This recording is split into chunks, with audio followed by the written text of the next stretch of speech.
Hello everybody, and welcome to this week's Nightwave reset video for today, April 12th, 2026. Now before we get into the Nightwave, I know we did just have a reset in the middle of the week because it is the new season.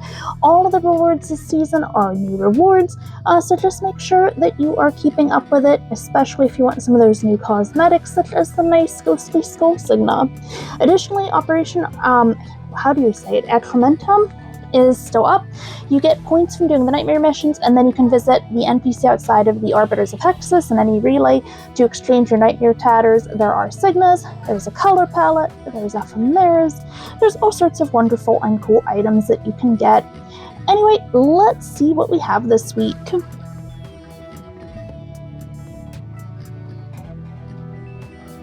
So in the objectives, as always, we do have our kill 500 enemies, complete 15 missions, and kill 30 Aximus.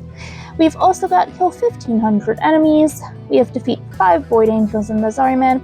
My best recommendation for this is check which bounty. Usually at least one of the active Zarryman bounties will have Awaken and defeat a Void Angel. Usually the fastest way to do this, because then everybody will be helping since it's the bounty. You've also got railjack this week, guys. While piloting a high-tech cruise ship to destroy 3 enemy fighters, we have Eternal Guardian complete 2 Void Armageddon missions. This is a specific mode on the Zarryman. Now, this may be up as a bounty as well, so I would double check the bounty list before you do this. In our dailies, we had to pick up 15,000 credits. Defend an excavator, so any excavation mission. And we've got suspend 5 or more enemies in the air at once with a heavy slam melee attack. Moving on to the Nightwave store this week, we do have, the normal items that are here. Now, this season, a lot of Solstice skins happen to be going through here if you did not pick some up during holiday events or in past seasons. So we have the Burstin Solstice skin blueprint if you like this weapon. We've also got the Kume or Heme helmet. I think this is a very lovely helmet for her. We've also got the Sindel Solstice skin if you enjoy this weapon. We've got a Pram Solstice skin. The Hoyrus Polearm skin, which was a reward in many seasons ago. We've got a Chroma Amaru helmet with the squished in face. We've got the Dual Cares Solstice skin blueprint. There is a Saren Hemlock helmet. It's an average Saren helmet, guys. We've got the Atlas Shikoro helmet. The Neza Jinza helmet. This was one of my favorites before I got the Prime. We've got the Ember Phoenix helmet. It's an average Ember helmet. We've got the Frostball helmet with some fun movement. We've got the Wolfhood blueprint if you never want to see your Operator Drifter's face ever. We've got the Goss Mag helmet. Not a fan, but worse things exist. We've got the Protea Telema helmet, one of my personal favorites. There is the Steinax and More helmet. I think the side profile on this is actually pretty nice. It's like a little ancient hoplite kind of deal going on. We've got a Lave Daybreak skin. There is also the Inaros Canopic helmet for Zombie Inaros. We've got a Sevagoth Lucifuse helmet. There is the Dark Background Wolf of Saturn 6 glyph. We've got the Dagoth Unseen helmet, a personal favorite of mine. I think the view from the front is better than having the sideways, missing face. Or I mean the front. You guys know what I'm saying. Anyway, we've also got the Jade Ariot helmet, a personal favorite of mine. I think this is better than the basic. We've got the Sight 9S Procor helmet. I think this does look better than his basic as well. There's the Rhino Thrak helmet. Ooh, pretty ugly. It's got the Binky Pacifier King that makes so many helmets ugly. We've got a Piranha Cynoid skin. There is the Nucor Daybreak skin. A lot of new weapon skins coming through here that we haven't had in the store before. We've also got the Nova Slipstream helmet. This was a personal favorite of mine before I got the skin I'm using now. We have the Loot Detector Aura. It's not bad. There's better ones, but you know what? It's not the worst.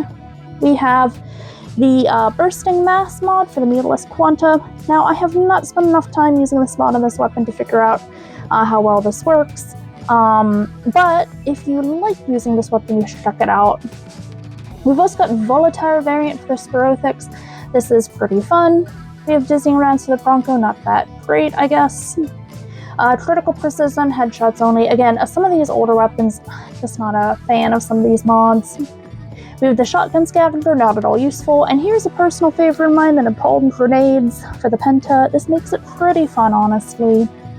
We've also got the Cindo Manticore skin, if my character would like to rotate in the next 10 years so we can see that. And we've got a Brinlock Desert camo skin. We've got the Noggle statue of Nora Knight. I'm so happy to have that in my Noggle collection. We've got the Boolean Sagatra, that's the king that dangles off the melee. A Nightwave ornament. A ceramic dagger, if you haven't used this for mastery points or just because you like this weapon. There is the Wolf Salute.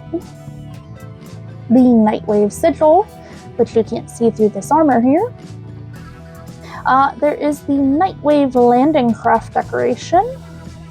I think this is quite lovely. Oh no, wait, this is for the decoration on the skin. Wow, guys, I cannot read today. So you can put a mini landing craft inside your landing craft bar. Your landing craft also looks like this landing craft because it's a simulation inside of a simulation. Inside of a simulation. Okay. We've also got a Cross Cooperon Floof. Just a good little fellow and generally good use of credits. We've got corrected convergence for the Supra. Not useful in my opinion. You don't need this in the build. There is skull shots for the Viper, which is headshots only. Not that great.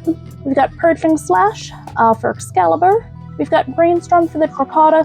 Headshots only again. And this week's armor piece is the Saturn VI chestplate.